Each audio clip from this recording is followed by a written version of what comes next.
Hello दोस्तों, कैसे हो आप। मेरा नाम है विशाल कुमार। मैं आप सभी का वेलकम करता हूं अपने चैनल जेडेक्स मैथ पर। आज का हमारा लेक्चर होने वाला है areas related to circle. 10th class के एनसीईआरटी मैथ की बुक का 11th चैप्टर है एरियाज रिलेटेड टू सर्कल। आज के हम लेक्चर में सीखेंगे area of circle pi r square क्यों होता है, circumference of circle 2 pi r क्यों होती है, सेक्टर का एरिया निकालने का फॉर्मूला क्या है, सेगमेंट के एरिया निकालने का फॉर्मूला क्या है, लेंथ ऑफ द आर्क निकालने का फॉर्मूला क्या है। तो चलिए स्टार्ट करते हैं। सबसे पहला हमारा टॉपिक है सर्कमफेरेंस, जिसको सी से डिनोट किया जाता है ऑफ अ सर्कल। सिंपलिसिटी के लिए हम सर्कमफेरेंस को सी से डिनोट कर देते हैं। सर्कमफेरेंस ऑफ सर्कल क्या होती है। अगर आपने यहाँ पर एक थ्रेड रखा है, यहाँ पर आपने कोई धागा रखा, उस धागे का एक चक्कर कंप्लीट कर दिया सर्कल की बाउंड्री पे रहते हुए, तो जो धागे की लंबाई आपने खोल के नापी, वो धागे की लंबाई सर्कमफेरेंस ऑफ सर्कल के इक्वल होगी। ये एक और एग्जांपल, आप एक सर्कुलर पार्क पे हो, कंप्लीटली सर्कुलर पार्क पे आप खड़े हो और आप रन करना स्टार्ट करते हो, आप दौड़ना स्टार्ट करते हो। तब आप दौड़ के दोबारा अपने इनिशियल पॉइंट पे आओगे जहाँ से आपने दौड़ना स्टार्ट करा था। तब जो आपने डिस्टेंस कवर करा वो डिस्टेंस होगा सर्कमफेरेंस ऑफ द सर्कल। ये एक और एग्जांपल आप कह सकते हो। मान लीजिए आपने इस सर्कल की बाउंड्री पे, आपके पास कोई कॉइन है, कॉइन, और आपने कॉइन की बाउंड्री पे एक पेंट कर दिया और फिर आपने कॉइन को रोल करा, इस तरीके से रोल करा कि जहां से वो स्टार्ट हुआ है रोल करना वहीं पर आके रुक जाए। तो जो पाथ ट्रेस होगा उस पेंट से जो आपने बाउंड्री पे किया है कॉइन की, वो लेंथ होगी सर्कमफेरेंस ऑफ द सर्कल। तो उम्मीद करता हूँ आपको सर्कमफेरेंस ऑफ सर्कल तो पता ही होगी। सर्कल के चारों ओर की जो टोटल लंबाई है वो होती है सर्कमफेरेंस ऑफ द सर्कल। तो देखिए, मैं आपको कुछ एक्टिविटी करने के लिए देता हूँ। आप एक सर्कल ड्रॉ कीजिए अपनी कॉपी पे जिसका डायमीटर कितना हो 7 सेंटीमीटर। आप ऐसा कैसे करोगे, आपको पता है डायमीटर होता है 7 सेंटीमीटर, तो रेडियस क्या होती है, रेडियस होती है डायमीटर की हाफ। तो 7 सेंटीमीटर बाय 2 और कैंसिल आउट करके आ जाएगा 3.5 सेंटीमीटर। तो आपको 3.5 सेंटीमीटर की एक रेडियस लेनी है और कंपास की मदद से, पॉइंटर और पेंसिल की हेल्प से एक सर्कल ड्रॉ करना है। आप देखोगे अगर आप एक डायमीटर 7 सेंटीमीटर का लेते हो तो सर्कमफेरेंस 22 सेंटीमीटर आएगी। आपको कैसे पता लगा कि सर्कमफेरेंस 22 सेंटीमीटर है। आप इस सर्कल की बाउंड्री के किसी भी पॉइंट पे एक थ्रेड रखोगे और थ्रेड को सर्कल की बाउंड्री से होते हुए कंप्लीट राउंड कंप्लीट करवाओगे। जैसे ही आपने थ्रेड सर्कल की बाउंड्री पे रखा और एक राउंड कंप्लीट करा उस थ्रेड का सर्कल के ऊपर, उसके बाद उस थ्रेड को खोला, वो जो धागा आपने सर्कल के ऊपर रखा था जिसने सर्कल का एक चक्कर लगाया, उस धागे को खोला, वो धागे की लंबाई नाप ली। जितनी धागे की लंबाई होगी वही सर्कमफेरेंस ऑफ द सर्कल होगी। तो धागे की लंबाई आएगी, लेंथ ऑफ थ्रेड आएगी 22 सेंटीमीटर, तो सर्कमफेरेंस क्या होगी 22 सेंटीमीटर। फिर एक और आप सर्कल ड्रॉ कीजिए जिसका डायमीटर ले लीजिए 14 सेंटीमीटर। जब आप 14 सेंटीमीटर का सर्कल कैसे ड्रॉ करोगे, डायमीटर है 14 सेंटीमीटर, रेडियस क्या होती है डायमीटर का हाफ, तो 14 सेंटीमीटर बाय 2 कैंसिल आउट करके रेडियस आ जाएगा 7 सेंटीमीटर। तो आपको स्केल की मदद से 7 सेंटीमीटर की लेंथ लेके और यहाँ पर पॉइंटर रखोगे सेंटर पे और बाउंड्री पे पेंसिल रखोगे और एक कंप्लीट सर्कल ड्रॉ कर दोगे। जैसे आप सर्कल ड्रॉ करोगे, अगर आपने डायमीटर 14 सेंटीमीटर लिया होगा तो आप देखना सर्कमफेरेंस नाप के आएगी 44 सेंटीमीटर। फिर से आप सर्कल की सर्कमफेरेंस कैसे नाप सकते हो, आपको फॉर्मूला तो भी पता नहीं है, पता भी होगा तो भी लगाना मत, क्योंकि मैं फॉर्मूले का डेरिवेशन दे रहा हूँ। तो आप क्या करोगे, सर्कल के किसी भी बाउंड्री पॉइंट पर एक धागा रखना और धागे को एक चक्कर कंप्लीट करवा देना सर्कल का। फिर उस धागे को खोल के उसकी लंबाई नाप लेना, जो धागे की लेंथ होगी। हाँ, धागा जो आपका थ्रेड है वो बिल्कुल टाइट रहना चाहिए, लूज नहीं होना चाहिए कहीं से। तो जो धागे की लंबाई होगी वही सर्कमफेरेंस ऑफ द सर्कल होगी। तो आप देखोगे धागे की लंबाई 44 सेंटीमीटर आएगी, तो सर्कमफेरेंस भी 44 सेंटीमीटर हो गई।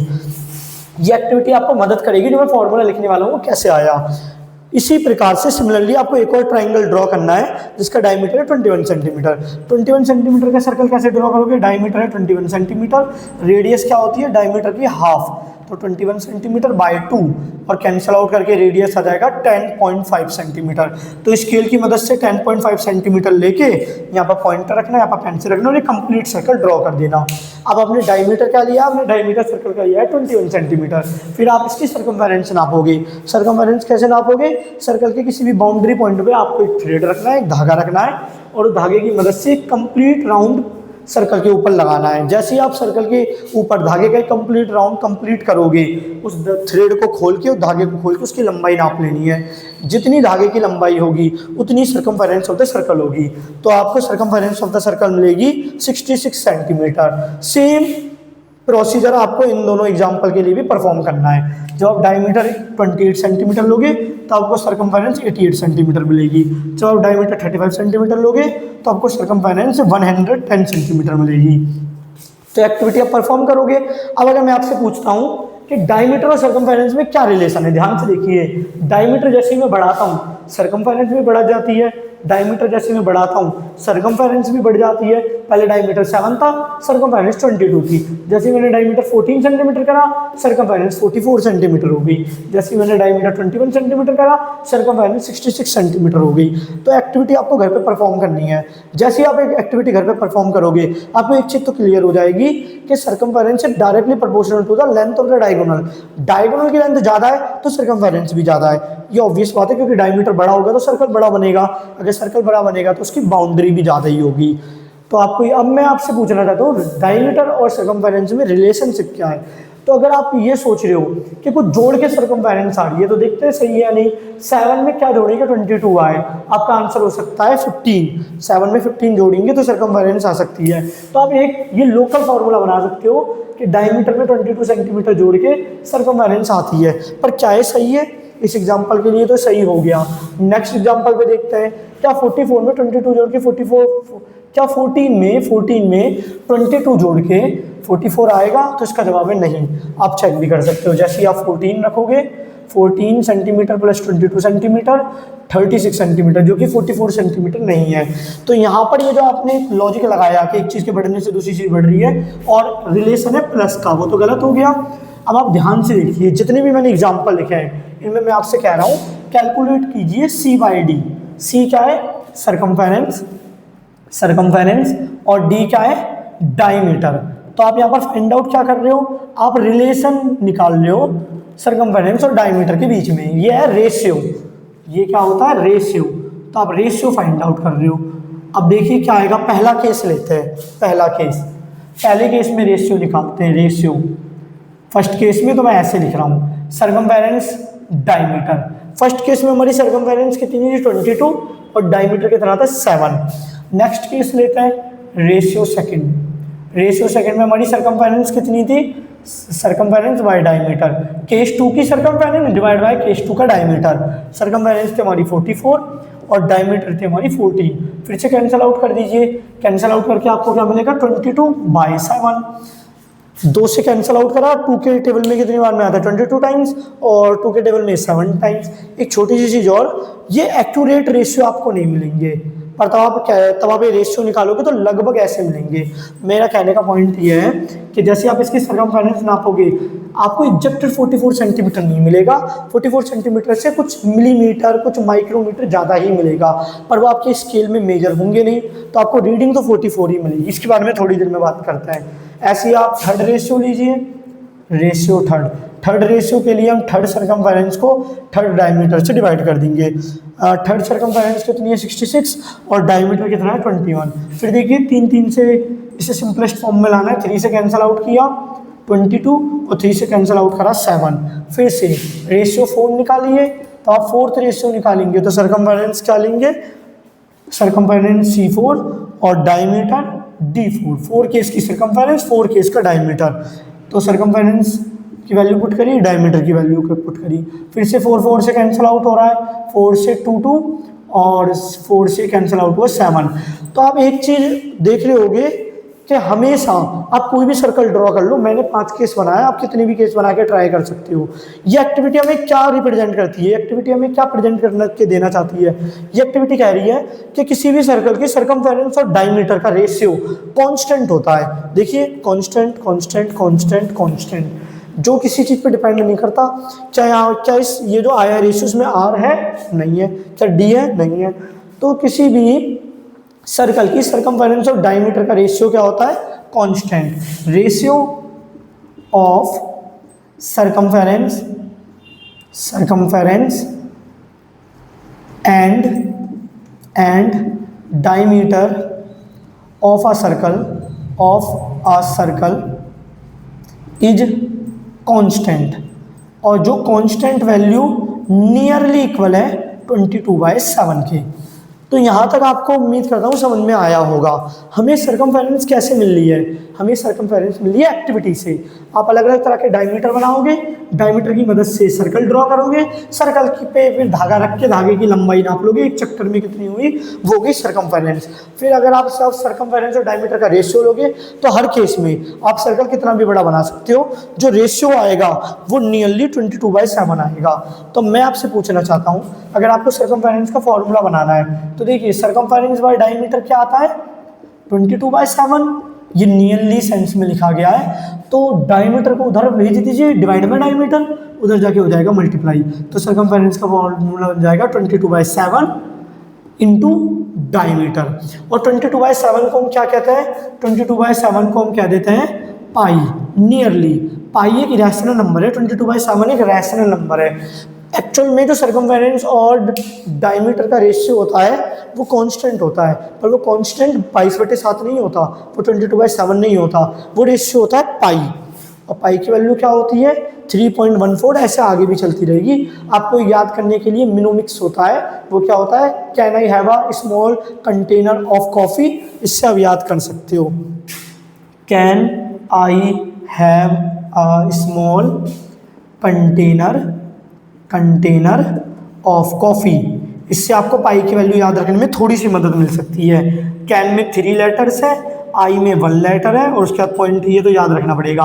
हैव में 4 लेटर है, फिर 1, इसमें कितने लेटर हैं 5, ये हो गया 3 3 3 9 2 और ये कितना हो गया 6। ऐसे ही आगे भी चलती रहेगी। पाई एक रैशनल नंबर है, तो यहाँ पर डेसिमल एक दूसरे डेसिमल रिपीट नहीं करते। ऐसा नहीं है टर्मिनेटिंग डेसिमल हो गया, ऐसा तो ना, ये नॉन टर्मिनेटिंग रिकरिंग डेसिमल हो सकता। ये एक रैशनल नंबर है तो आगे ऐसे ही चलता रहेगा। तो ये जो रेशियो आया है ये हर केस में कितना आया था 22/7। तो सर्कमफेरेंस और डायमीटर का रेशियो होता है 22/7 और डायमीटर को मल्टीप्लाई कर दिया तो सर्कमफेरेंस का फॉर्मूला बन गया। और सिंप्लिसिटी के लिए हम 22/7 को पाई मान लेते हैं। एक्चुअल में पाई और 22/7 एग्जैक्ट नहीं है, ये रैशनल है, रैशनल तो बराबर हो भी नहीं सकते। पाई की वैल्यू नियरली 22/7 के इक्वल होती है, क्योंकि पाई की वैल्यू देखिए फर्स्ट 3 डिजिट 3.14 और तो आप 22/7 को डिवाइड करोगे तो भी 3.14 ही आएगा। देखिए 1 बचा 0 पॉइंट, फिर आ गया 7, 3 बचा 0, फिर 4 बार में आ गया 28। इसीलिए हम ये वैल्यू आसानी से ले लेते हैं 22/7 पाई की जगह। तो उम्मीद कर रहा हूँ यहाँ तक आपको समझ में आ रहा होगा। अब आपके दिमाग में आ सकता है कि सर्कल के एरिया का फॉर्मूला कहाँ से आया। तो देखिए पहले मैं आपको ये समझाता हूँ। हमने अभी तक जितने भी सर्कल ड्रॉ करे उन सर्कल को ड्रॉ करने से हमें क्या मिला, हर सर्कल में हमने एक तो डायमीटर मेजर करा और एक उसी सर्कल की सर्कमफेरेंस मेजर करी, और तो हमने रेशियो लिया। तो सर्कमफेरेंस और डायमीटर का ratio of the circumference and diameter of a circle is constant, वो कांस्टेंट आ रहा था। और वो कांस्टेंट क्या आ रहा था, नियरली 22/7 आ रहा था। मैं नियरली इसलिए कह रहा हूँ क्योंकि आपके स्केल में जो मिनिमम यूनिट है जिसे आप मेजर कर सकते हो वो मिलीमीटर से भी छोटी हो सकती है, पर आपके पास ऐसा स्केल नहीं है, तो इसीलिए नियरली 22/7 आ रहा था, 22/7 आ रहा था। तो इसीलिए C/D होता है 22/7 हर सर्कल के लिए। हमने इतनी सारी एक्टिविटी परफॉर्म करी, तो अगर D में उधर भेज दूँ तो ये क्या हो जाएगा, C की वैल्यू 22/7 इंटू D, और 22/7 को हम पाई से डिनोट करता है। एक्चुअल में दोनों अलग अलग है, समझाने के लिए पाई कह रहा हूँ। और D क्या होता है, अगर आपको याद हो मैं रेडियस निकालना था डायमीटर का हाफ से, तो 2 चला गया इधर, तो 2r = D। तो मैं D की जगह क्या पुट कर सकता हूँ 2r, और नंबर को आगे रख दीजिए, तो सर्कमफेरेंस का फॉर्मूला बन गया 2πr। तो ये हो गया सर्कमफेरेंस का फॉर्मूला। अब आप इतना नोट डाउन कर सकते हो, फिर मैं आपको बताऊंगा एरिया ऑफ सर्कल πr² क्यों होता है। तो हमारा टॉपिक है एरिया को ऐसे डिनोट किया जाता है ऑफ अ सर्कल। ये एक सर्कल था जिसको मैंने डिवाइड कर दिया बहुत सारे स्लाइसों में। अब देखिए इतने सारे स्लाइसों को मैंने अरेंज करा, एक स्लाइस को ऐसे लगाया, एक को पलट के ऐसे लगाया, फिर एक को ऐसे, फिर पलट के, अल्टरनेट ऐसे लगा रखी है मैंने स्लाइस। ये कर्व वाला पार्ट बाहर है, दूसरी में यहाँ से जगह ज़्यादा थी क्योंकि रेडियस थी, तो ये वाला आर्क ऐसे लगा दिया। जैसे एक स्लाइस मैंने ये वाली उठाई, ये स्लाइस सीधी रख दी, फिर अगली स्लाइस ऐसे पलट के रख दी, फिर तीसरी स्लाइस सीधी रख दी, 4 स्लाइस पलट के रख दी, तो ये डायग्राम बन गया। ये डायग्राम रेक्टेंगल से मिल रहा है, आप कह सकते हो कि रेक्टेंगल जैसा नहीं है, तो मैं कहूँगा कि आप इनफाइनाइट स्लाइस ले लीजिए या अप्रोचेस टू इनफाइनाइट स्लाइस ले लीजिए। तो आप बहुत सारी स्लाइस लोगे, एक सर्कल को डिवाइड करोगे बहुत ज़्यादा स्लाइसों में और उन्हें अरेंज करोगे, वो तो लगभग रेक्टेंगल ही बन जाएगा। इसके लिए मैं एक एनिमेटेड पार्ट वीडियो में ऐड कर दूंगा, तो अभी इतना समझिए। इस सर्कल की सरकमफेरेंस क्या थी? सरकमफेरेंस ऑफ अ सर्कल क्या थी? 2 पाई आर। ये थोड़ी देर पहले हमने प्रूफ करी। तब सरकमफेरेंस देखिए दो पार्ट में डिवाइडेड है। एक पार्ट तो ये रहा, ये कर्व पार्ट है, और एक पार्ट नीचे वाला बॉटम वाला ये भी कर्व पार्ट है। तो टोटल सरकमफेरेंस कितनी है? तो हाफ सरकमफेरेंस कितनी होगी? हाफ ऑफ सरकमफेरेंस कह लीजिए, या फिर आप कह सकते हो सेमी सरकमफेरेंस कितनी होगी? अगर पूरी circumference whole circumference 2 pi r है तो सेमी के लिए 2 से डिवाइड कर दीजिए, पाई आर आ गई। तो देखिए आधी सरकमफेरेंस ऊपर रही होगी, आधी सरकमफेरेंस नीचे रही होगी। तो नीचे वाली सरकमफेरेंस पाई आर, ऊपर वाली सरकमफेरेंस भी क्या है? पाई आर। ये पूरी की पूरी सरकमफेरेंस क्यों है? क्योंकि मैंने इस तरीके से अरेंज करा, एक स्लाइस उठाई ऐसे लगा दी, उसके बाद सेकंड स्लाइस उठाई उसको पलट के लगा दिया यहाँ पर, थर्ड स्लाइस सीधी लगा दी, फोर्थ स्लाइस को पलट के लगा दिया ऐसे, ताकि एक रेक्टेंगुलर सा शेप बन जाए। तो आप मुझे बताइए ये क्या है? ये जो रेक्टेंगुलर शेप आपको दिख रहा है, नियरली रेक्टेंगुलर, इसमें ये क्या है? आप ध्यान से देखो, इस स्लाइस को मैं उठा के दोबारा रखूंगा तो रेडियस है। ये क्या है? रेडियस। तो अब मैं अगर आपसे बोलूं एरिया ऑफ रेक्टेंगल, ये एक्चुअल में रेक्टेंगल नहीं है, अप्रोचेस टू रेक्टेंगल है। रेक्टेंगल जैसा आपको अभी बेशक ना दिख रहा हो, पर अगर आप एक सर्कल की 2 लाख स्लाइस कर लो और फिर उन 2 लाख स्लाइस को ऐसे ही मर्ज करो जिस पैटर्न में मैंने मर्ज करी है, तो आपको बिल्कुल परफेक्ट रेक्टेंगल वो लगेगा। इसके लिए मैं एक एनिमेटेड वीडियो लगा दूंगा। तो देखिए area of rectangle nearly rectangle है, क्या होता है? Length into breadth. अब मुझे ये बताइए लेंथ क्या है? इस रेक्टेंगल की लेंथ है पाई आर और ब्रेथ क्या है? ब्रेथ है आर। तो एरिया क्या बन गया? पाई आर स्क्वायर। इस रेक्टेंगल का एरिया क्या हो गया? पाई आर स्क्वायर। और ये रेक्टेंगल किनसे बनाता है? इन सारी स्लाइसों के कॉम्बिनेशन से। तो अगर इस रेक्टेंगल का एरिया है पाई आर स्क्वायर और ये सारी स्लाइस दोबारा अगर मैं इस सर्कल में लगा दूं तो सर्कल कंप्लीट हो जाएगा। ये जो ढांचा सा सर्कल का दिख रहा है, अगर मैं उठा के ये स्लाइसेस में लगा दूं तो सर्कल कंप्लीट हो जाएगा। तो सर्कल का एरिया भी आ गया पाई आर स्क्वायर। एक बार मैं फिर से बता दूं, अभी तक मैंने आपको क्या बताया? मैंने आपको बताया सर्कल की सरकमफेरेंस का फॉर्मूला होता है 2 पाई आर। ये क्यों आया? मैंने आपको बताया बहुत सारे सर्कल ले लीजिए और आपको ये एक्टिविटी परफॉर्म करनी पड़ेगी। उन सर्कल का डायमीटर मेजर कीजिए और उनकी सरकमफेरेंस मेजर कीजिए। सरकमफेरेंस कैसे मेजर करोगे? बाय यूजिंग थ्रेड, धागे की मदद से आप मेजर करोगे। फिर आप देख सकते हो सरकमफेरेंस और डायमीटर का रेशियो हमेशा नियरली 22/7 आता है। अगर 22/7 आता है तो डायमीटर चला गया मल्टीप्लीकेशन में राइट हैंड साइड में, तो ये आ गया। और 22/7 जो होता है हम उसको पाई से डिनोट कर देते हैं। एक्चुअल में 22/7 और पाई अलग अलग है। अगर आपने 9th क्लास का फर्स्ट चैप्टर पढ़ा है तो आपको पता होगा। और डायमीटर की वैल्यू पुट कर दिया। डायमीटर की वैल्यू क्या होती है? 2r। तो हमारा सरकमफेरेंस का फॉर्मूला बन गया था 2 पाई आर। अब बात करते हैं सर्कल का फॉर्मूला कैसे आया। आपने एक सर्कल को बहुत ज़्यादा स्लाइसों में डिवाइड करा और स्लाइसों को इस तरीके से अरेंज करा कि वो रेक्टेंगुलर लगे। ये आपको रेक्टेंगल नहीं दिख रहा, ये रेक्टेंगुलर रीजन नहीं दिख रहा, पर अगर आप इसकी बहुत ज़्यादा स्लाइस कर दो, 1000-2000 स्लाइस कर दो और फिर उन स्लाइसों को इसी तरीके से अरेंज करो जैसे मैंने किया है, तो जो फिगर फॉर्म्ड होगा वो फिगर रेक्टेंगल ही होगा। उसके बाद क्या करा हमने? रेक्टेंगल। अब देखिए सरकमफेरेंस ऊपर भी है नीचे भी है, क्योंकि यही तो है स्लाइस का कर्व पार्ट, नीचे वाला ऊपर वाला। तो टोटल सरकमफेरेंस होती है 2 पाई आर।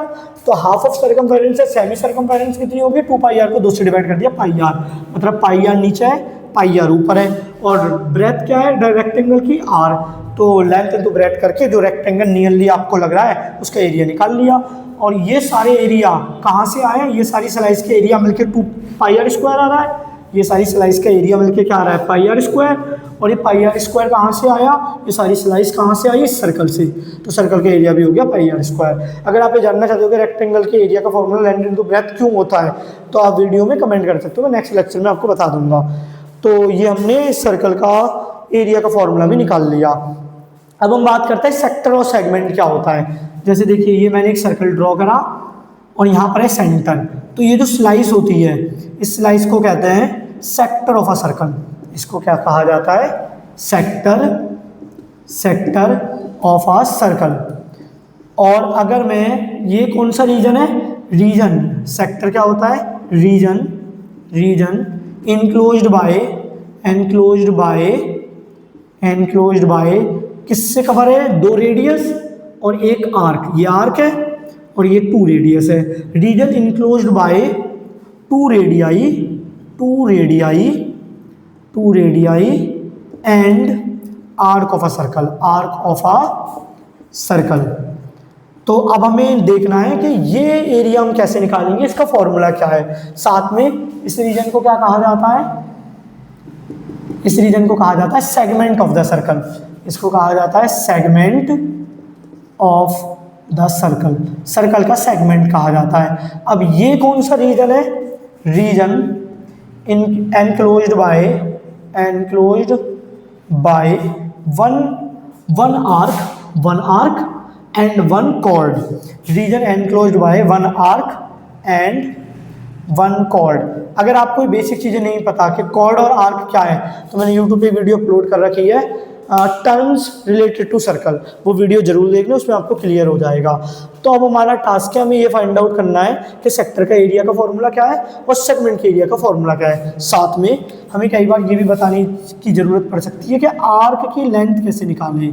ये एक सर्कल है और मान लीजिए सेंटर पे एंगल सबटेंड कर रहा है 55 डिग्री, तो मैं लेंथ कैसे निकालूं, लेंथ ऑफ द आर्क कैसे निकालूं। तो अब इतना नोट डाउन कर सकते हो।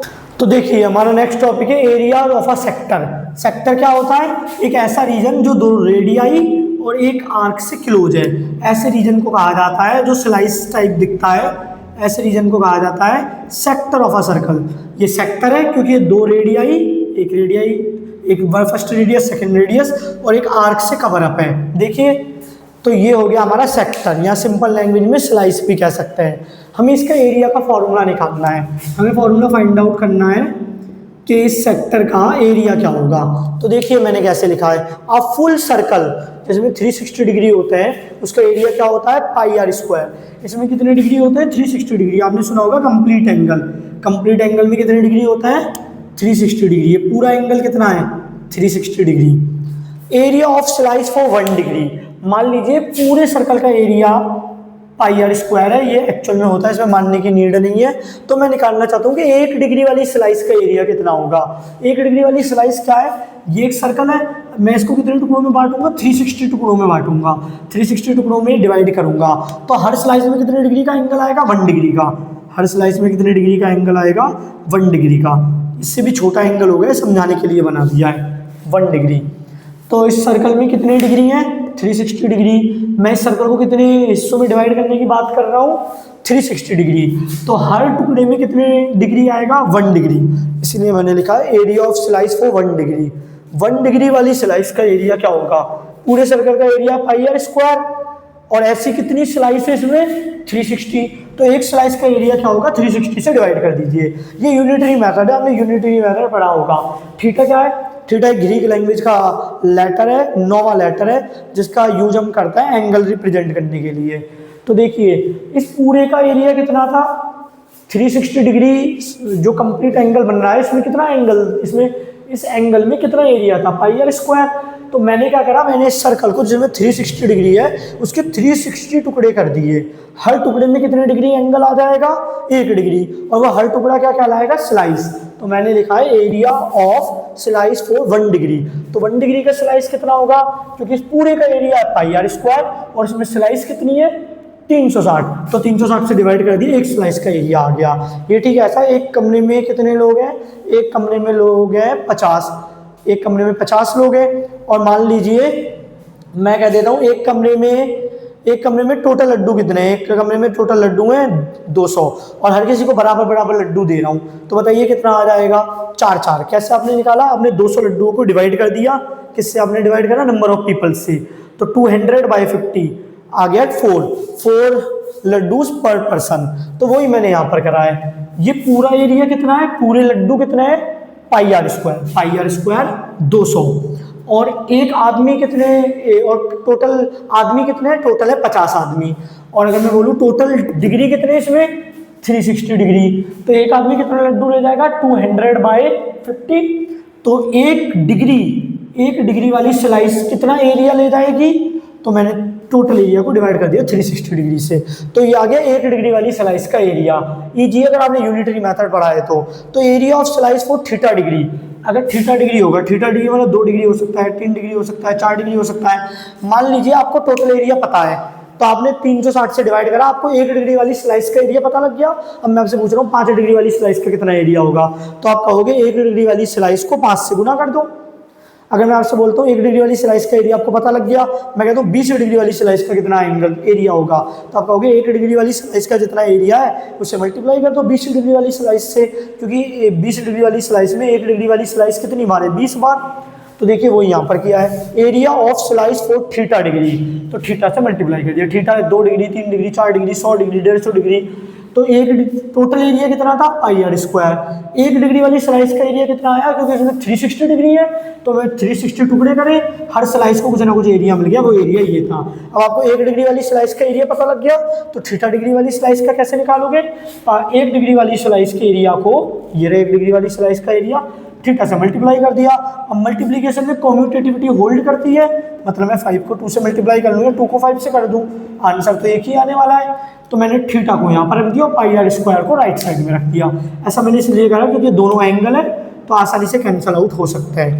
ऐसे ही अपना नेक्स्ट टॉपिक था length of a arc of a circle, length of an arc of a circle, length of an arc of a circle, circle की आर्क की लेंथ कैसे निकालेंगे, तो सिमिलरली इसी तरह होगा, यूनिटरी मेथड लगेगा। देखिए आप फुल सर्कल जो 360 डिग्री का एंगल कवर करता है उसकी सर्कमफेरेंस होती है 2 पाई आर, तो length of arc for slice 1 degree, 1 degree वाली स्लाइस में कितनी लेंथ आ जाएगी, देखिए ये तो कंप्लीट सर्कल है, इसकी लेंथ कितनी होती है, बाउंड्री की लेंथ मतलब सर्कमफेरेंस 2 पाई आर। तो अगर मैं इसके 360 टुकड़े कर दूं, 360 इसके 360 टुकड़ों में से डिवाइड कर रहा हूँ, तो एक टुकड़े के पास कितनी लेंथ आ जाएगी, ये जो कर्व लेंथ है एक टुकड़े के पास कितनी आ जाएगी, टोटल लेंथ है हमारे पास 2 पाई आर, और 2 पाई आर को लेंथ को, ये जो 2 पाई आर लेंथ है इसको मैं बांट कितने टुकड़ों में लाऊं 360, तो एक टुकड़े के पास कितनी लेंथ आएगी 2 पाई आर बाय 360। जैसे यहाँ पर करा यूनिटरी मेथड है, अगर आपको टोटल लेंथ पता है और आपको ये पता है आप कितनी स्लाइस में बांट रहे हो, तो आपको एक लेंथ पता लग जाएगी, एक कर्व लेंथ की बात कर रहा हूँ जिसको आर्क भी कहते हैं। तो टोटल सर्कमफेरेंस कितनी थी 2 पाई आर, और मैंने उस सर्कमफेरेंस को कितने टुकड़ों में बांट दिया 360, तो एक टुकड़े में कितनी सर्कमफेरेंस आ गई, एक टुकड़े में जो लेंथ ऑफ आर्क आई है जिसको पोर्शन ऑफ द सर्कमफेरेंस भी कह सकते हैं, फ्रैक्शन ऑफ सर्कमफेरेंस भी कह सकते हैं, हो जाएगी, टोटल लेंथ को 360 से डिवाइड कर दिया। आपको ये पता है जो 1 डिग्री वाली स्लाइस होगी, आपको पता है जो 1 डिग्री वाली स्लाइस होगी उसकी आर्क लेंथ क्या है, इसी को आर्क कहते हैं, और इसकी लंबाई आर्क लेंथ। तो अगर मैं आपसे बोलूँ length of the arc for slice theta degree, अगर आपको 1 डिग्री वाली आर्क की लेंथ पता है तो मैं बोलता हूँ 5 डिग्री वाले आर्क की लेंथ, तो आप बोलोगे 1 डिग्री वाली जो स्लाइस है उसमें जो आर्क की लेंथ है उसे 5 से मल्टीप्लाई कर लीजिए, तो थीटा डिग्री वाली स्लाइस की आर्क लेंथ कितनी हो जाएगी, एक स्लाइस वाली आर्क की लेंथ इनटू थीटा। अब कम्यूटेटिविटी होल्ड कर दिया, मल्टीप्लिकेशन में जो थीटा को पहले लिख दिया 2 पाई आर को बाद में लिख दिया। अगर आप चाहो तो 2 से 2 कैंसिल आउट कर सकते हो, 2 से ये कट गया 180 टाइम्स, तो देखिए ये फॉर्मूला भी बन गया। अब हमारे एक फॉर्मूला और बचा है, वो area of segment of a circle, ये मोस्ट इंपॉर्टेंट फॉर्मूला और सबसे बड़ा भी फॉर्मूला है। 10th के CBSE बोर्ड में इस फॉर्मूले से सवाल बहुत बार पूछे गए। वो क्या है, अगर आप एक सर्कल ड्रॉ करो तो इस रीजन को कहते हैं सेगमेंट ऑफ अ सर्कल, इसका फॉर्मूला क्या है, इसके एरिया का फॉर्मूला क्या है, ये हमें निकालना है। तो यहाँ पर हमने क्या करा, हमें टोटल एरिया पता था सर्कल का, पहले हमने सर्कल के टोटल एरिया के 360 डिवाइड करे, तो हमने टोटल सर्कल के एरिया के 360 पार्ट करे, तब हमें पता लगा एक स्लाइस का एरिया क्या है। फिर हमें जितने डिग्री के स्लाइस का एरिया निकालना है उससे मल्टीप्लाई कर दिया और सेक्टर ऑफ सर्कल के एरिया का फॉर्मूला मिल गया। ऐसे यहाँ पर करा, हमें पता है पूरे सर्कल की सर्कमफेरेंस की लेंथ क्या होती है 2 पाई आर, पहले मैंने निकाला 2 पाई आर, ये पूरे सर्कल में की लेंथ है सर्कमफेरेंस की, सर्कल में कितने डिग्री एंगल होता है 360 डिग्री, तो मैंने 360 डिग्री से डिवाइड करके एक स्लाइस के आर्क की लेंथ निकाली। अब आपको जितनी भी स्लाइस के आर्क लेंथ निकालनी है उससे मल्टीप्लाई कर दीजिए। जैसे 1 डिग्री वाले स्लाइस की आर्क लेंथ आपको पता लग गई, मैं बोलूँ 5 डिग्री वाले स्लाइस की आर्क लेंथ या सेक्टर या आर्क लेंथ, तो आप क्या करोगे, अगर आप 5 से मल्टीप्लाई कर दोगे तो यहाँ पर थीटा वही है, फिर कम्यूटेटिविटी होल्ड करी तो ये बन गया length of an arc of a circle का फॉर्मूला। अब हमारा लास्ट टॉपिक बचा है जो क्या है, area of segment of a circle.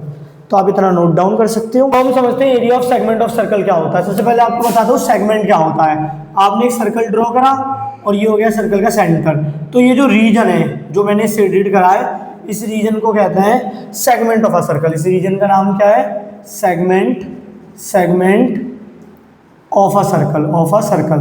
अगर मैं आपसे पूछता हूं कि डेफिनेशन क्या है इस रीजन की, तो आप कहोगे area enclosed by one chord and one arc is called segment of a circle. तो सर्कल का एक ऐसा रीजन जो एक कॉर्ड और एक आर्क से इंक्लोज्ड होता है, उस रीजन को क्या कहते हैं, सेगमेंट ऑफ अ सर्कल। तो अब हमारा टास्क है कि ये एरिया फाइंड आउट करना। सेगमेंट का एरिया कैसे निकालोगे, तो देखिए मैं कुछ पॉइंट सर्कल की बाउंड्री पे मान रहा हूँ ABC और ये रेडियस उनकी OC।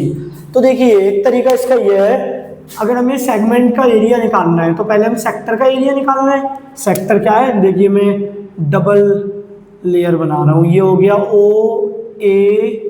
OABCO, ये क्या है, सेक्टर ऑफ सर्कल। तो पहले हम सर्कल के सेक्टर का एरिया निकाल लें और सर्कल के सेक्टर के एरिया में से ट्राइंगल का एरिया माइनस कर लें। अगर हम सेक्टर का एरिया निकालेंगे तो पूरा एरिया आ जाएगा जिसमें सेगमेंट भी और ट्राइंगल भी है। फिर मैं ट्राइंगल माइनस कर दूंगा तो सेगमेंट का एरिया बचा। तो देखिए एरिया ऑफ सेगमेंट, क्या सेगमेंट है, सेगमेंट का नाम है ABC। Area of segment ABC कैसे निकालेंगे, एरिया ऑफ सेक्टर क्या है हमारा, OABC minus area of triangle AOC। देखिए मैंने यहाँ पर क्या करा है, आपको फाइंड आउट करना है सेगमेंट का एरिया। आपको ये सेगमेंट का एरिया फाइंड करना है, ABC सेगमेंट का एरिया फाइंड आउट करना है। सेगमेंट क्या होता है, एक ऐसा रीजन सर्कल का जो इंक्लोज होता है by a chord and a arc. अब अगर आपको ये एरिया फाइंड आउट करना है तो मैंने कैसे लिखा है, एरिया ऑफ सेगमेंट ABC कैसे निकालोगे, ABC area of sector AOBC, ये पूरा एरिया निकाल लो।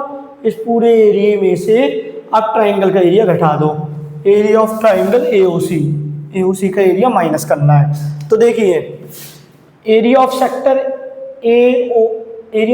OABC क्या होता है, इससे पहले हम देख चुके हैं, θ/360 डिग्री πr²।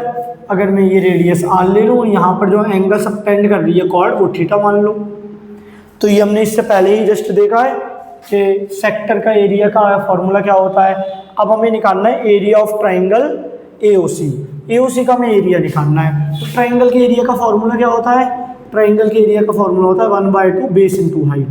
तो देखिए मैं एक कंस्ट्रक्शन कर रहा हूँ और ये इसको मान लेते हैं D। तो कंस्ट्रक्शन में हम पहले एरिया ऑफ ट्राइंगल ABC क्या होगा, 1/2 बेस इंटू हाइट। आपने 6th-7th क्लास में पढ़ा होगा ट्राइंगल के एरिया का फॉर्मूला। तो देखिए इस साइड को मैं मान रहा हूँ B, इस साइड को मान रहा हूँ B, तो ये भी B हो जाएगा और इसको मान रहा हूँ, ये पूरे θ था तो ये हो गया θ/2, ये भी θ/2। ऐसा क्यों हुआ ये समझाता हूँ। देखिए आपके पास ये दो ट्राइंगल है, ट्राइंगल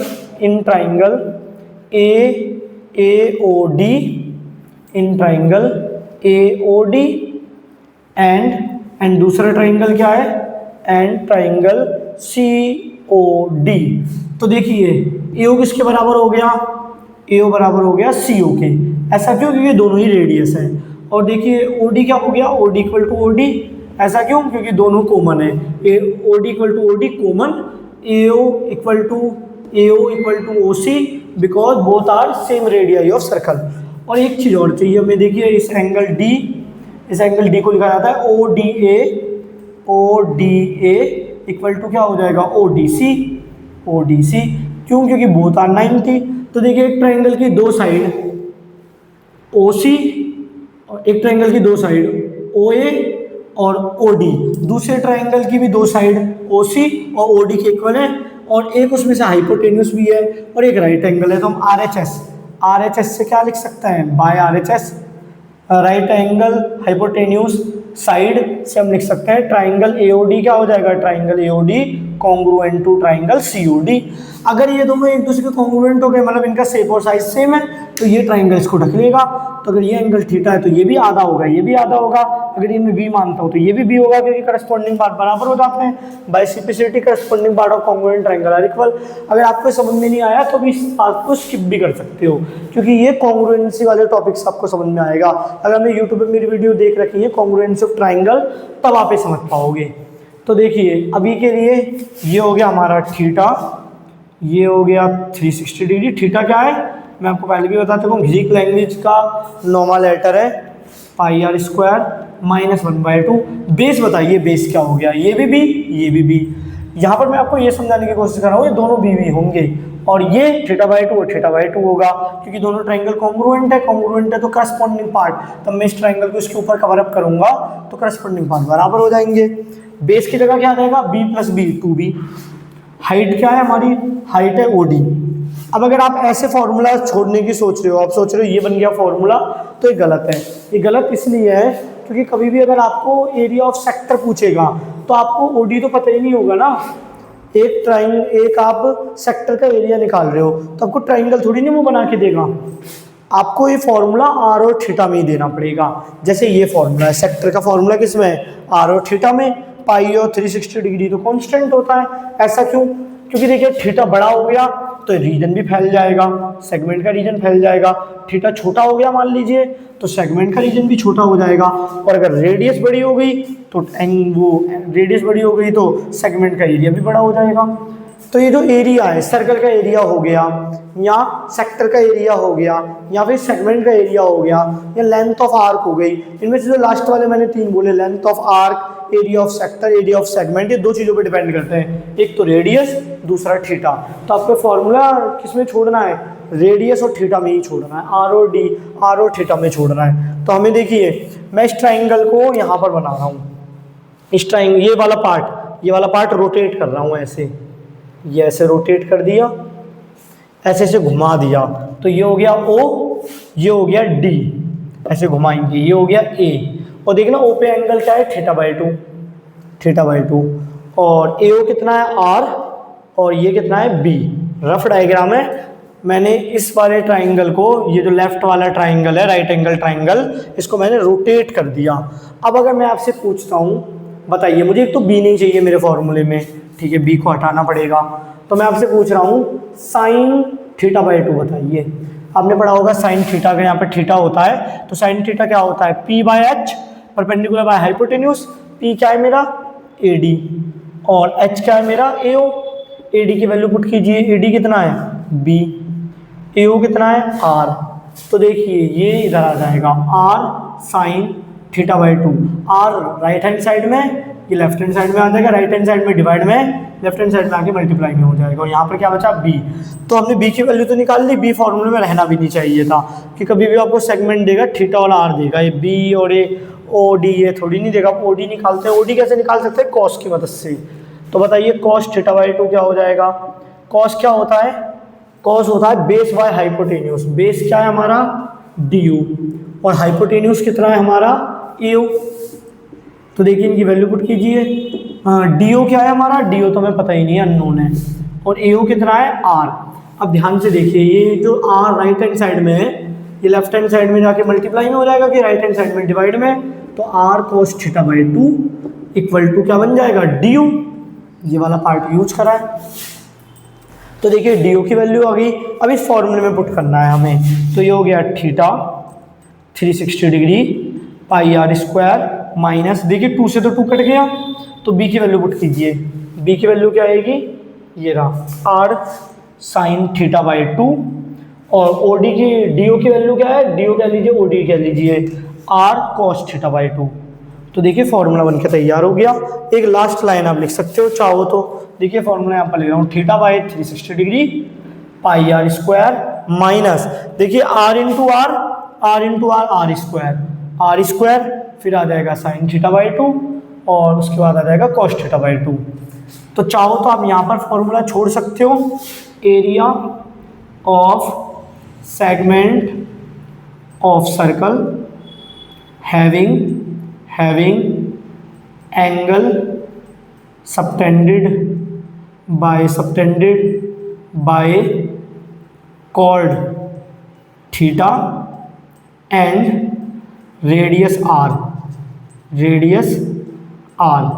तो अगर आपके पास कोई ऐसा सेगमेंट है जिसमें एंगल बन रहा है थीटा और रेडियस है आर, तो उसके एरिया का फॉर्मूला ये रहा। आप चाहो थोड़ा सा सिंप्लीफाई कर सकते हो, आर स्क्वायर कॉमन ले लीजिए, theta by 360 degree, theta by 360 degree into pi, r square दोनों से कॉमन ले लिया, minus sine theta by 2 into cos theta by 2। ये मोस्ट इंपॉर्टेंट क्वेश्चन है, मोस्ट इंपॉर्टेंट फॉर्मूला है। क्यों? क्योंकि अपने आप में भी एक क्वेश्चन है कि प्रूफ कीजिए area of segment of circle is this, पहला। दूसरा, अगर आपने 10th क्लास के एनसीईआरटी बुक का एरिया रिलेटेड टू सर्कल वाला चैप्टर कर रखा है, तो बोर्ड में इस फॉर्मूले से काफ़ी बार क्वेश्चन पूछे गए हैं और हर बार वो एक नए क्वेश्चन तो इस फॉर्मूले से दे ही देता है। ये फॉर्मूला किसका है? Area of segment of the circle. आपको लग सकता है कि फॉर्मूला थोड़ा सा लेंथ दिया है, तो एक ट्रिक यूज करके इसे थोड़ा सा छोटा बना सकता है। एक्चुअल में वो एक आइडेंटिटीज है, पर वो आपने अभी तक पढ़ी नहीं होगी, वो 11th में पढ़ोगे। वो आइडेंटिटी होती है sine theta by 2, sine 2 theta. पहले समझाता हूँ, साइन 2 थीटा इक्वल टू होता है 2 साइन थीटा कॉस थीटा। अब इस आइडेंटिटी को आप थोड़ा सा चेक कर लेते कि आइडेंटिटी सही है या नहीं। एक एग्जाम्पल से रफली चेक कर रहा हूँ। अगर मैं थीटा की वैल्यू ले लेता हूँ, थीटा की वैल्यू 30 डिग्री, तो बताइए लेफ्ट हैंड साइड क्या हो जाएगा? साइन 2 थीटा, 2 थीटा की जगह क्या लिखेंगे? थीटा की जगह 30 डिग्री, तो ये हो गया साइन 60 डिग्री। और साइन 60 डिग्री कितना होता है? √3/2। ये तो हो गया लेफ्ट हैंड साइड। अब चेक करता है right hand side. Right hand side क्या है? 2 साइन 30 कॉस 30, 2 साइन 30 होता है 1/2, कॉस 30 होता है √3/2। 2 से 2 कैंसिल हो गया, ये भी √3/2। तो देखिए दोनों इक्वल हैं। तो ये एक आइडेंटिटी है, इसको मैं प्रूफ भी अभी दे सकता हूँ, पर आप 11th के स्टूडेंट नहीं हो, मैंने 11th के पॉइंट ऑफ व्यू से बनाई भी नहीं है। अगर आप 11th के होगे तो आपको पता होगा। तो ये आप आइडेंटिटी याद कैसे रखोगे? ऐसे याद रखोगे, साइन और कॉस में अगर सेम एंगल है और अगर साइन और कॉस के साथ 2 भी है, तो साइन के अंदर एंगल डबल हो जाता है, जो यहाँ पर है उसका दुगना। ऐसे याद रखोगे। तो देखिए अगर मैं यहाँ पर भी एक ट्रिक अपनाऊँ, देखिए मैं क्या कर रहा हूँ, ये वाला फैक्टर देखिए, ये वाला factor sign theta by 2 cos theta by 2, मैं यहाँ पर 2 से मल्टीप्लाई कर रहा हूँ और 2 से डिवाइड कर रहा हूँ। क्या कुछ चेंज हुआ? इस वाले फैक्टर की बात कर रहा हूँ, नहीं हुआ चेंज, क्योंकि 2 से 2 कट जाएगा। अब फॉर्मूला बन गया 2 साइन थीटा कॉस थीटा। यहाँ पर जो भी थीटा होता है उसका डबल हो जाता है, तो यहाँ पर देखिए किसके बराबर हो जाएगा? साइन 2। यहाँ पर थीटा तो मैंने थीटा लिखा, यहाँ पर 2 थीटा है, तो यहाँ पर थीटा बाई 2 है, तो मैं थीटा बाई 2 लिखूंगा। 2 से 2 कट गया, साइन थीटा और ये 1/2। तो आप चाहो तो ये भी लिख सकते हो इस पूरे की जगह। ये पूरा किस में बदल गया? यही तो था, हमने यहीं से तो स्टार्ट करा था यहाँ पर। तो आप ये भी लिख सकते हो r square theta by 360 degree into pi minus 1/2 sine theta. तो इससे थोड़ा सा फॉर्मूला आसान हो गया। थीटा क्या है? थीटा वो एंगल है जो कॉर्ड ने सेंटर पे सबटेंड करा। Area of segment of a circle having angle subtended by chord theta at centre and radius r. तो ये फॉर्मूला सबसे ज़्यादा यूज होगा। मैं चाहता हूँ आप इसको याद रखो, क्योंकि आप अगर 10th में फॉर्मूला यूज करोगे तो 10th में ये कहाँ से आया ये आप एक्सप्लेन नहीं कर पाओगे। आइडेंटिटी 10 के सिलेबस का पार्ट नहीं है। तो आप ये फॉर्मूला कैसे बना आपको समझ में आ गया। इस लेक्चर में हमने देखा सर्कल क्या होता है। सर्कल क्या होता है? It is the collection of all point in a plane which are equidistant from a fix point. फिर हमने बात करी सर्कल की सर्कमफेरेंस का क्या फॉर्मूला होता है, 2πr। ये फॉर्मूला क्यों भी होता है ये भी हमने एक्टिविटी से समझा था। फिर हमने देखा था एरिया ऑफ सर्कल का फॉर्मूला क्या होता है, πr²। और πr² क्यों होता है ये भी हमने एक्टिविटी से समझा था। साथ में मैंने आपको एक एनिमेटेड वीडियो भी दिखलाई इसी लेक्चर में। उसके बाद हमने देखा लेंथ ऑफ द आर्क क्या होता है। लेंथ ऑफ द आर्क का फॉर्मूला, साथ में वो फॉर्मूला कहाँ से आया ये भी आपको एक्सप्लेन किया। Area of sector of circle क्या होता है उसका फॉर्मूला, और वो सेक्टर के एरिया का फॉर्मूला कहाँ से आया वो भी आपको एक्सप्लेन करा।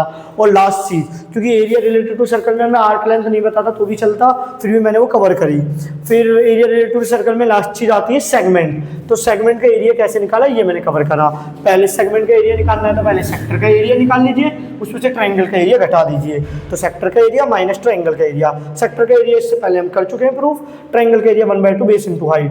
बेस की जगह 2b, base b plus b 2b, और OD ये हो गया हाइट। ये अगर आपको समझ में ना आए तो भी कोई नीड नहीं है इसकी, ये बस ये दिखलाने के लिए था कि दोनों ट्राइंगल कॉन्ग्रुएंट है, तो ये एंगल इसके बराबर हो जाएगा, ये इसके बराबर हो जाएगा। बस तो आज के लेक्चर में इतनी उम्मीद करता हूँ आपको लेक्चर समझ में आ रहे होंगे। अगर आपको लेक्चर समझ में आ रहा है तो आप ये वीडियो अपने फ्रेंड सर्कल में, अपने ग्रुप में शेयर कर सकते हो, जिससे मैं और ज़्यादा मोटिवेट होऊंगा वीडियो बनाने के लिए। और तो मैं जो आपको फॉर्मूले करा चुका हूँ, उन फॉर्मूले से एक क्वेश्चन कर लेते हैं। इससे हमारे अंदर कॉन्फिडेंस बिल्ड होता है कि जो फॉर्मूले हम समझे कि फॉर्मूले क्या होते हैं, वो फॉर्मूले कैसे डेराइव हुए, उनसे हम सवाल भी कर सकते हैं। तो देखिए सवाल first, find the following areas related to a circle of radius 7 centimetre. एक सर्कल है जिसकी रेडियस कितनी है, 7 सेंटीमीटर। आपको ये 3 चीज फाइंड आउट करनी है। पहला एरिया ऑफ सर्कल, तो देखिए solution, first part area of circle. Area of circle क्या होता है, पाई आर स्क्वायर। ये मैं बता भी चुका हूँ कहाँ से आया, वैल्यू पुट कीजिए पाई की जगह 22/7। एक छोटी सी बात और कि अगर पाई की वैल्यू आपसे बोला जाए कि 22/7 लेनी है, जो अब मैं कह रहा हूँ, तब जाके आपको 22/7 लेनी है, 22/7 लेनी है। अगर कुछ ना कहे तो पाई की जगह पाई भी रख सकते हो। जैसे मान लीजिए सवाल में इंफॉर्मेशन नहीं दी होती कि पाई इक्वल टू 22/7, अगर ऐसा नहीं दिया होता तो ये सवाल कैसे होता, रेडियस की वैल्यू 7 है, 7 का स्क्वायर, ये हो जाता 7 का स्क्वायर 49, और ये हो जाता 49 पाई सेंटीमीटर स्क्वायर, क्योंकि यहाँ पर सेंटीमीटर है, तो ये भी आंसर है। ये उससे ज़्यादा एक्यूरेट है। अगर आप पाई की वैल्यू 22/7 ले लो, उससे ज़्यादा एक्यूरेट है ये आंसर। अगर आपसे कहा जाए पाई इक्वल टू 22/7 लीजिए, तब आप पाई इक्वल टू 22/7 लोगे। ऐसा इसलिए क्योंकि पाई की वैल्यू 22/7 के नियरली क्लोज होती है, ये दोनों इक्वल नहीं होते। तो अगर मैं आपको कह देता हूँ कि पाई की वैल्यू 22/7 लेनी है आपको, तो ये सवाल किस तरीके से हो जाता, अगर कुछ नहीं कहा गया पाई की वैल्यू क्या लेनी है, तो यही है आपका आंसर। पर अगर आपसे कहा जा रहा है कि पाई की वैल्यू 22/7 लेनी है, तो पाई की जगह 22/7, आर की जगह आ जाएगा 7 दो बार क्यों आया, क्योंकि आर का स्क्वायर है, 7 से 7 कैंसिल आउट हुआ, 22 × 7, और ये मल्टीप्लाई करके 154 सेंटीमीटर स्क्वायर। तो ये हो गया हमारा एरिया वाला पार्ट। अब देखते हैं सेकंड पार्ट, कह रहा है area of sector of a circle for theta 60 degree. ऐसा कुछ कहा जा रहा है कि एक हमारे पास सर्कल है और एक सेक्टर है जो 60 डिग्री का एंगल बना रहा है, तो इसका एरिया फाइंड आउट करना है। तो इसका भी फॉर्मूला मैं डराइव कर चुका हूँ। एरिया ऑफ सेक्टर क्या होता है, theta by 360 degree, theta by 360 degree into pi r square. Theta की वैल्यू क्या है, थीटा की वैल्यू दे रखी है 60 डिग्री, तो 60 degree whole divided by 360 degree into pi की वैल्यू 22/7, आर की वैल्यू 7। और कहा गया था कि सर्कल, ये जो एरिया निकालने हैं सर्कल से रिलेटेड चीज़ों के, इसमें रेडियस तो 7 ही रहेगी। 7 से 7 कैंसिल आउट हुआ, 0 से 0 कैंसिल आउट हुआ, 6 टाइम ये हो गया 6 बार में, और ये कितना हो गया 22, और ये 7, 22 का 7 से तो मल्टीप्लाई कर ही चुके हैं। क्या था वो, देखिए 22 × 7 154, और 6 से डिवाइड करके लिखना है। चाहो तो ऐसे भी छोड़ सकते हो। अगर आप डिवाइड करोगे तो क्या आएगा, 2 बार में आ जाएगा 12, 12 कितना बचेगा 3 बचेगा, फिर 5 बार में आ जाएगा, 5 बार में कितना आ जाएगा, 5 बार में आ जाएगा 30, फिर 4 बचेगा, फिर 4 में 0 लगाओगे, फिर पॉइंट, फिर 6 बार में 36, फिर से 4 बचेगा, बार बार 6 आता रहेगा, तो इसे राउंड ऑफ करके क्या लिख देते हैं 67 सेंटीमीटर स्क्वायर, क्योंकि ये एरिया है। एक लास्ट पार्ट बचा है, area of segment of a circle for theta equal to 45 degree. तो आपको ये वाला करना है। तो देखिए फॉर्मूला क्या था, area of segment of circle, यहाँ पर ये लिखना जरूरी है सेगमेंट ऑफ सर्कल, क्योंकि सेगमेंट तो लाइन का भी हो सकता है, लाइन सेगमेंट। फॉर्मूला आता theta 360 degree pi r square minus r square sine theta by 2 cos theta by 2। पर इस बार आपको थीटा 60 डिग्री नहीं दिया, 45 डिग्री दिया है, इस बात का ध्यान रखना। तो थीटा की जगह 45 डिग्री होल डिवाइडेड बाय 360, पाई की जगह 22/7 22/7, आर की जगह 7 × 7 माइनस आर की जगह 7 × 7 sine 45 degree divided by 2 cos 45 degree divided by 2। अब आगे सॉल्व कीजिए, देखिए 7 से 7 हो गया कैंसिल आउट, और ये हमारा क्या हो जाएगा, 45 से ये कैंसिल आउट हुआ 8 बार में, 1/8, 22 × 7 154 माइनस 49, ये हो गया हमारा साइन 45/2 cos 45/2, ये हो गया हमारा। अब आप कहोगे हमें साइन, यहाँ पर साइन 2 बार लिख दिया, आप ये कह सकते हो हमें साइन 45/2 तो पता ही नहीं है, तो मैं आपसे कहूँगा जो मैंने आइडेंटिटी आपसे कही थी कि वो आइडेंटिटी 11th में वो यूज कीजिए। अगर आप वो आइडेंटिटी यूज करोगे तब जाके सवाल हो पाएगा, क्योंकि आपको साइन 45/2 नहीं पता। ट्रिग्नोमेट्री अगर आपने पढ़ी है तो आपको आइडेंटिटी यूज करनी पड़ेगी। आइडेंटिटी क्या थी कि साइन θ/2 कॉस θ/2 को मैं कैसे लिख सकता हूँ, 1/2 साइन थीटा। ये मैं प्रूफ कर चुका हूँ, तो ये मैं यूज करूँगा। तो मैं ये वाला पार्ट मिटा देता हूँ, ये वाला पार्ट आप ज़्यादा नोट डाउन कर सकते हो। पर अगर ऐसा एंगल होता, अगर हमारे पास ऐसा एंगल होता जो आसानी से डिवाइड हो जाता तो हमें ज़रूरत ही नहीं पड़ती। तो देखिए ये हो गया 1/8, 1/54 -49, और ये पूरे किसके बराबर हो जाता है, देखिए साइन θ/2 कॉस θ/2, एंगल का डबल कर दिया। यहाँ पर θ/2 था, यहाँ पर थीटा ही है, बस जहाँ पर θ/2 था वहाँ पर थीटा ही है, और 2 नीचे आ गया। तो ये क्या हो जाएगा, इनटू में साइन 45 डिग्री और 2 अपॉन में आ गया। तो ये हो गया हमारा 154/8 -49/2, और ये कितना होता है, साइन 45 होता है 1/√2। तो देखिए क्या हो गया, 154/8 -49/2√2। अब यहाँ पर आंसर छोड़ सकते हैं, चाहे तो और भी सॉल्व किया जा सकता है, पर ये भी छोड़, यहाँ पर भी आप आंसर को लेफ्ट कर सकते हैं, क्योंकि √2 की भी एग्जैक्ट वैल्यू आप पॉइंट में लिख नहीं पाओगे। और अगर ये एंगल θ/2 में नहीं होता तो कैसे करते, एक सवाल ये भी करा देता हूँ। जैसे मान लीजिए मैं सवाल को थोड़ा सा बदल रहा हूँ, area of segment of circle for theta 90 degree, मान लीजिए ऐसा सवाल दिया है। तो देखिए क्या क्या चेंज होगा, फॉर्मूला तो वही रहेगा, आप वीडियो पॉज करके इतना नोट डाउन कर सकते हो, या आगे भी सॉल्व किया जा सकता है अगर आप चाहो तो। बाकी इतना भी छोड़ने में मुझे नहीं लगता कोई प्रॉब्लम है, क्योंकि एरिया तो उतना ही रहेगा जितना सॉल्व करके। तो मैं एक और आपको एग्जांपल्स देके करा रहा हूँ, area of segment of circle for theta 90 degree. ये इसलिए लिया जा रहा है कि इस बार डिवाइड हो जाए, ताकि आसानी से हम कर पाएँ, एरिया आसानी से निकाल पाएँ।